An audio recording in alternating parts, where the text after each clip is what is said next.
नमस्कार, दिन भर की तमाम बड़ी और अहम खबरों के साथ मैं हूं सुनील यादव। शुरुआत हेडलाइंस से। 7वीं अंतर्राष्ट्रीय योग प्रतियोगिता में शामिल हुए 24 देशों के 450 प्रतिभागी। इंदौर पुलिस प्रशिक्षण महाविद्यालय के योग प्रशिक्षक और नवारक्षकों ने हासिल किए कई पदक। बैतूल के चिचोली ब्लॉक में जादू टोने के शक में एक युवक को पिलाई जहरीली शराब। शराब पीने से युवक की हुई मौत। सभी आरोपियों को पुलिस ने गिरफ्तार कर भेजा जेल। वेतन नहीं मिलने से परेशान आशा उषा एवं सहयोगी कार्यकर्ताओं ने निकाली नारेबाजी करते हुए रैली, सौंपा ज्ञापन। अब खबरें विस्तार से। इंदौर में स्थित परमानंद योग विज्ञान महाविद्यालय में 7वीं अंतर्राष्ट्रीय योग प्रतियोगिता का शुभारंभ मध्य प्रदेश और छत्तीसगढ़ की राज्यपाल आनंदीबेन पटेल के द्वारा किया गया। प्रतियोगिता में 24 देशों के 450 प्रतिभागियों ने हिस्सा लिया। योगा अंतर्राष्ट्रीय प्रतियोगिता में पहली बार इंदौर पुलिस प्रशिक्षण महाविद्यालय में प्रशिक्षण ले रहे महिला एवं पुरुष नवारक्षकों सहित योग प्रशिक्षकों ने भी भाग लिया और उत्कृष्ट प्रदर्शन कर कई पदक भी हासिल किए। प्रतियोगिता में उत्कृष्ट प्रदर्शन करने पर योग प्रशिक्षक गजेंद्र यादव एवं पल्लवी सोलंकी ने अपने अपने वर्ग में स्वर्ण पदक हासिल किया। वहीं नवारक्षक सुनीता जाट ने स्वर्ण पदक के साथ कांस्य पदक, सुरभि जैन ने कांस्य पदक, सौरभ शुक्ला ने कांस्य पदक, देवेंद्र यादव ने कांस्य पदक के साथ रजत पदक, प्रहलाद जाट ने स्वर्ण पदक और विकास सूर्या ने कांस्य पदक हासिल किया। सभी के द्वारा सामूहिक प्रस्तुति भी दी गई, जिसे देख सभी मंत्रमुग्ध हो गए और योग प्रशिक्षक गजेंद्र यादव और पल्लवी सोलंकी की मेहनत रंग लाई। इस उपलब्धि पर उत्कृष्ट प्रदर्शन करने वाले योग प्रशिक्षक और विद्यार्थियों को पीटीसी के मुखिया पुलिस अधीक्षक Ajay Singh, DSP Daniel Joseph, महिला डीएसपी चंचल नागर के द्वारा बधाई देते हुए उज्जवल भविष्य की कामना की।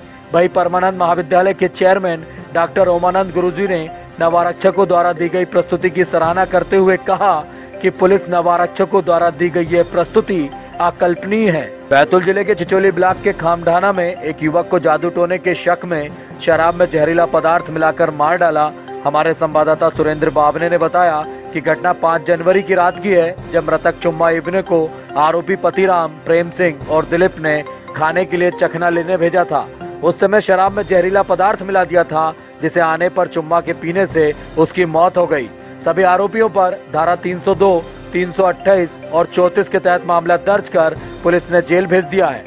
सर, ये जो शराब में कुछ मिलाने वाला मामला है, क्या है सर? ये ग्राम खामढाना है, झापल, वहाँ पे है चुम्मा जी। उसको भगत बोलते हैं, झड़ा फूंकी भी करता है। उसमें 5 तारीख की रात करीब 11:30-12 बजे 3 लोग ये गए थे। प्रेम सिंह धुर्वे, दिलीप धुर्वे और पतिराम उइके, इन्होंने उसको उठाया था बाहर दालान में और शराब पिलाई थी। फिर उसको बोला था कि अंदर से रोटी लेके आ जाओ। वो जब तक रोटी लेने गया तब तक पतिराम ने शराब में कोई जहरीला पदार्थ मिला दिया। इसके बाद उसकी तबीयत बिगड़ी, उल्टी होने लगी और कुछ समय पश्चात ही उसकी मृत्यु हो गई। उसके लड़के बिरजू की रिपोर्ट पर हमने मर्ग कायम कर जांच में लिया, पीएम कराया गया और मर्ग जांच पर से उसके परिजन द्वारा भी आरोप लगाया कि शराब में कुछ मिलाकर पिला दिया, जिससे उसकी मृत्यु हो गई। मर्ग जांच पर से हमने अपराध पंजीबद्ध किया। अपराध धारा 328, 302, 34 आईपीसी का पंजीबद्ध कर आरोपियों को हिरासत में लेकर पूछताछ की गई। पूछताछ पर उन्होंने जुर्म स्वीकार किया और उनको गिरफ्तार कर माननीय न्यायालय बैतूल प्रस्तुत किया गया। सर, ये कौन सा मामला था, क्या हुआ था, कैसे दारू में वो जहर मिला दिया था? ये क्या ना 5 तारीख को लोग गए थे। कौन? पतिराम है और प्रेम सिंह है और दिलीप, ये तीनों रात में 12 बजे गए चुम्मा यूने क्या ग्राम झापल खामढाना में। वहाँ इन्होंने उसको रात को उठाया, सोते को उठाया और उसके बाद दारू पिए। साथ में दारू पिलाने के बाद इसको चखना के लिए घर के अंदर भेज दिया। चखना लेके आया, जब तक ये तीनों ने उसमें कुछ जहरीले पदार्थ मिला दिया और शराब में मिला के शराब के साथ पिला दिया, जिससे उसकी 1-1.5 घंटे बाद उल्टी करने वालों मृत्यु हो गई। उसके बाद मर्ग कायम हुआ। मर्ग कायम के बाद थाना प्रभारी को डायरी दी गई। उसके बाद थाना प्रधान ने उसका अवलोकन किया। सब मृतक के परिजनों के कथन पीएम रिपोर्ट का, उसमें वो पाया कि ये आरोपीगण षड्यंत्रपूर्वक मतलब योजना बना के मार डालने के उद्देश्य से उसको जहर दिया। हाँ, शराब में मिला। होशंगाबाद जिले की सिवनी मालवा में मध्य प्रदेश आशा ऊषा एवं सहयोगी कार्यकर्ता संगठन अपनी 5 सूत्री प्रमुख मांगों को लेकर 9 जनवरी को CHMO के नाम का ज्ञापन देने के लिए सामुदायिक स्वास्थ्य केंद्र सिवनी मालवा पहुंची, जहां उनसे ज्ञापन नहीं लिया गया, जिससे नाराज होकर आशा एवं ऊषा एवं सहयोगी कार्यकर्ताएं सामुदायिक स्वास्थ्य केंद्र से पैदल ही नारेबाजी करते हुए सिवनी मालवा तहसील परिसर पहुंची, जहां कुछ समय नारेबाजी करने के बाद नायब तहसीलदार को ज्ञापन सौंपा गया। वहीं ज्ञापन देते समय आशा ऊषा सहयोगी कार्यकर्ताओं ने अपनी 5 सूत्री मांगों से अवगत कराया, जिसके बाद नायब तहसीलदार ने समस्याओं के जल्द ही निराकरण करने के साथ ही शासन स्तर की मांग का ज्ञापन शासन तक प्रेषित करने की बात कही।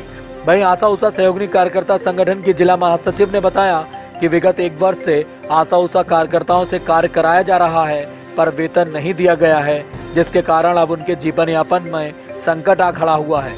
अपनी प्रमुख मांगों में आशा एवं सहयोगी कर्मचारियों को शासकीय कर्मचारी मान्य किए जाने सहित आशा ऊषा कार्यकर्ताओं को 18,000 रुपये मानदेय दिए जाने की मांग प्रमुख थी, जिसको लेकर वे आंदोलन करते हुए तहसील कार्यालय पहुंची थी।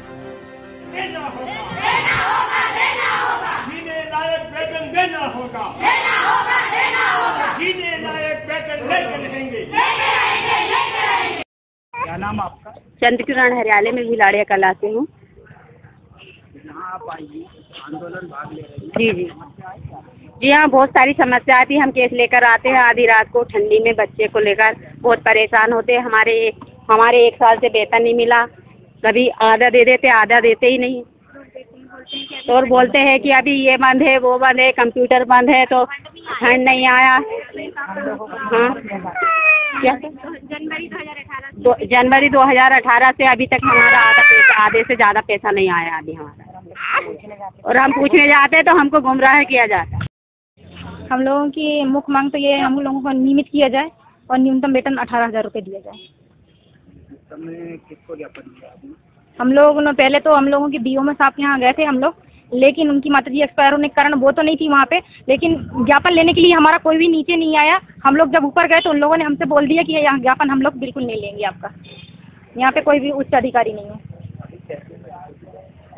तहसील में SDM साहब को देने आए थे हम लोग। मुख्य मांग तो हमारी तो जिले में तो बाद में है, लेकिन हमारी मुख्य मांग तो यहाँ ये है कि जनवरी 2018 से हम लोगों को काम का भुगतान का पैसा नहीं दिया गया है बिल्कुल भी। 1 साल होने वाला है, बिल्कुल भी नहीं दिया गया हम लोगों को। काम तो हम लोगों से ये 24 घंटे ले रहे हैं, लेकिन भुगतान नहीं दे रहे हैं हम लोगों को समय समय पर। 8-8 महीने हो जाते हैं, हम लोग पैसे के लिए तरस जाते हैं, हम लोगों को पैसे नहीं दिया जाता समय से। आपने शिक्षक तो कई देखे होंगे, लेकिन अपने शिष्यों के लिए इस कलयुग में इतना सोचने वाले शिक्षक कम ही देखे होंगे कि अपने वेतन में से उन गरीब बच्चों को, जिन्हें वे पढ़ा भी रही हैं, 50 स्वेटर गिफ्ट कर दे।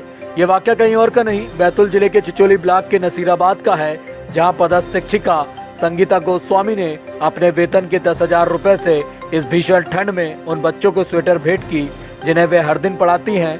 ये प्रेरणा उन्हें कहां से मिली, ये जब हमारे संवाददाता सुरेंद्र बावने ने शिक्षिका संगीता गोस्वामी से पूछा तो उन्होंने कहा कि ये सब बच्चे मेरे ही हैं, इन्हें कैसे ठंड में ठुठरते हुए मैं देख सकती हूँ।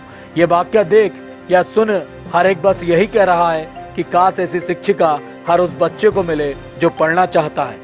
सर, ये जो संगीता गोस्वामी शिक्षिका है, इनने जो 52 बच्चों को स्वेटर दिए हैं, इस पर आप क्या कहना चाहोगे?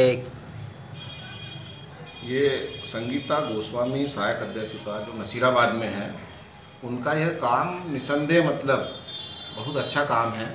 तुलसीदास जी ने भी कहा है कि परहित सरिस धर्म नहीं भाई, पर पीड़ा सम नहीं अदमाई। जब उन्होंने हम लोगों को आमंत्रित किया, हम वहाँ गए तो देखा कि बच्चे तो हाफ जो है शर्ट पहन के आ रहे थे। हम लोग 2-2 स्वेटर पहनने के बाद अकड़ रहे थे, तो बच्चों की पीड़ा तो हमको समझ में आई कि बच्चों को बहुत आवश्यकता थी। ममतामयी संगीता गोस्वामी ने सभी बालकों को अपने बच्चे समझकर जो स्वेटर बांटी है, वो निसंदेह एक बहुत अच्छा काम है और पूरे ब्लॉक के लिए नहीं, पूरे मध्य प्रदेश के लिए ये अनूठी पहल है। हम लोग भी चाह रहे हैं कि ऐसा जनता से, शिक्षकों से, हम लोगों से संपर्क करके हम लोग कहीं ना कहीं ऐसे अच्छे काम करें। होशंगाबाद जिले के सोहागपुर ब्लॉक के ग्राम लांगा बमोरी में पंचायत की राशि का दुरुपयोग किया जाने का मामला सामने आया है। आपको बता दें कि स्टेट हाईवे 22 के किनारे यात्री प्रतीक्षालय का निर्माण किया जा रहा है, जो कि सड़क से मात्र कुछ ही फीट की दूरी पर है, जबकि कुछ माह पश्चात स्टेट हाईवे 22 का चौड़ीकरण होना तय है। स्टेट हाईवे के चौड़ीकरण से यात्री प्रतीक्षालय का टूटना भी तय है। ये जानकारी होने के बाद भी यात्री प्रतीक्षालय का निर्माण किया जाना ये साबित करता है कि पंचायत की राशि का दुरुपयोग केवल लाभ कमाने के लिए किया जा रहा है। इस संबंध में जब हमारे संवाददाता रितेश साहू ने पंचायत सचिव से फोन पर बात करनी चाहिए, तो सचिव ने यह कह दिया कि सड़क निर्माण होने पर प्रतीक्षालय को कहीं और शिफ्ट कर दिया जाएगा, जो कि संभव नहीं है। सिवनी मालवा बिल्डिंग मटेरियल संघ के द्वारा कलेक्टर के नाम का ज्ञापन नायब तहसीलदार ओपी सोनी को सौंपा गया। ज्ञापन के माध्यम से बताया गया कि हम सभी रॉयल्टी पर व्यापार कर रहे हैं, फिर भी हमारा स्टॉक जब्त कर लिया गया है, जो कि गलत है। वहीं नर्मदा नदी के कजलास, बाबरी, ग्वाड़ी, डिमावर सहित मोरन गंजाल नदी से लगातार रेत का अवैध उत्खनन एवं परिवहन किया जा रहा है, जिस पर अभी तक प्रशासन के द्वारा रोक नहीं लगाई गई है। वहीं यह भी बताया गया कि जब तक दुकान संचालकों पर जो स्टॉक का मामला बनाया गया है वो वापस नहीं लिया जाएगा, तब तक हम अपने प्रतिष्ठान अनिश्चित काल के लिए बंद रखेंगे। बिल्डिंग मटेरियल संचालकों में इस बात को लेकर भी नाराजगी है कि प्रशासन के द्वारा एक बार भी सचेत नहीं किया गया कि आप कितना माल अपनी दुकान पर स्टॉक के रूप में रख सकते हैं। यदि प्रशासन समझाइश दे देता तो हम उतना ही माल स्टॉक के रूप में दुकान पर रखते जितना नियमानुसार है, लेकिन समझाइश देने की बजाय सीधे जब्ती कर केस बना दिया गया, जो कि गलत है। यह है कि कल दिनांक 7 तारीख को हम लोगों के सभी व्यापारियों के स्टॉक जब्त कर लिए गए बगैर कोई सूचना के, और जो स्टॉक जब्त किए हैं वो हम लोगों की दुकानें हैं, दुकान पे मटेरियल रखे। हम शासन पालिका में हमने कोई अतिक्रमण नहीं किया है, मगर कहीं मार्केट में इतनी सारी दुकानें हैं, हर दुकान के सामान कुछ ना कुछ बाहर रखते हैं, तो इसी तरह हमारा भी कुछ मटेरियल बाहर रह जाता है, तो वह अतिक्रमण नहीं कहलाता है। शाम को उठा के अपना बेच के और फ्री हो जाते हैं, वो खाली हो जाती जगह। ऐसा अतिक्रमण तो हर दुकानदार अतिक्रमण कर रहा है, तो हर दुकानदार को पकड़ना चाहिए था। ज्ञापन के माध्यम से क्या मांगे उठाई आपने? सर, ज्ञापन के माध्यम से जो मांगे उठाई हैं कि यहाँ नर्मदा नदी पर जो बाबरी, ग्वाड़ी, कजलास और गंजाल, मोरन नदी से जो अवैध उत्खनन किया जा रहा है, लगातार ट्रालियाँ भर भर के आ रही हैं, तो शासन को उन ट्रालियों को पकड़ना चाहिए था, वो चोरी की रेत को पकड़ना चाहिए था। यहाँ तो हम महाजनी के रूप में काम कर रहे हैं। हम लोगों ने जो अपनी दुकानों पे मटेरियल रखा है वो बाकायदा रॉयल्टी और बिल से आया है। हम लोग बिल में काम करते हैं, शासन को टैक्स देते हैं, जीएसटी भरते हैं, 5% हम लोगों को टैक्स लगता है। तो वो जो खनिज विभाग का कहना है कि जो भंडारण आपने किया है, अनुमति लेते कैसे, है ना। एक बार जानकारी लेने 2-4 बार गए भी थे, मगर ऐसा कुछ विशेष जानकारी मिली नहीं, परेशान हुए, और फिर हम लोगों को पता भी नहीं था कि कैसे जानकारी लेते हैं और अनुमति कैसे ली जाती है।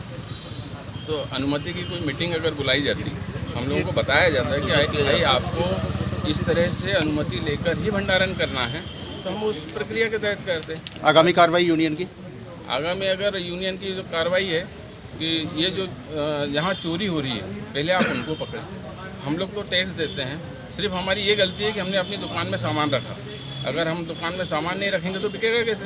तो आप जो लोग डायरेक्ट नदी से माल उठाकर मार्केट में बेच रहे हैं, उन लोगों को पकड़ें, उन चोरी खदानों को पकड़ें जहाँ पर कोई रॉयल्टी नहीं है, जाते हैं ट्राली भर के लाते हैं, मार्केट में बेचते हैं। आपको उनको पकड़ना चाहिए था। कुछ 3 किसानों के ट्रैक्टर भी कल पकड़ लिए गए। उन ट्रैक्टरों में वाले ग्राहकों की क्या गलती थी कि वो मटेरियल लेने आए, अपने घर बनाने के लिए मटेरियल ले जा रहे हैं। हमने लोड किया, उनको थाने में खड़ा कर लिया गया, प्रशासन ने जो है कार्रवाई करके। हमारी कोई लड़ाई ऐसी विशेष नहीं है कि हमको धरना ही करना है, हमको नारेबाजी करना है। हम शांतिपूर्वक आए हैं, अपनी मांगे बता रहे हैं कि अगर वो जिस तरीके से हमारे स्टॉक जब्त किए हैं वो हमको वापस कर देते हैं। आज हमको उसी का चौकीदार बना के बैठा दिया, क्योंकि हमारा स्टॉक था, हम ही को चौकीदार बना के बैठा दिया कि आज आप जो है इसमें हाथ नहीं लगा सकते, मगर यहाँ से कहीं जाना नहीं चाहिए। ठीक है, हम नहीं कर रहे हैं। अभी जब तक हम माल नहीं बेचेंगे, जब तक प्रशासन हमको नहीं कहते और वो हमारे स्टाफ को हमारे सुपुर्द में नहीं देते, आज के बाद आपके सारे प्रतिष्ठान बंद रहेंगे? सभी प्रतिष्ठान बंद रहेंगे, कोई कार्रवाई नहीं करेंगे। हम लोग कोई माल नहीं बेचेंगे।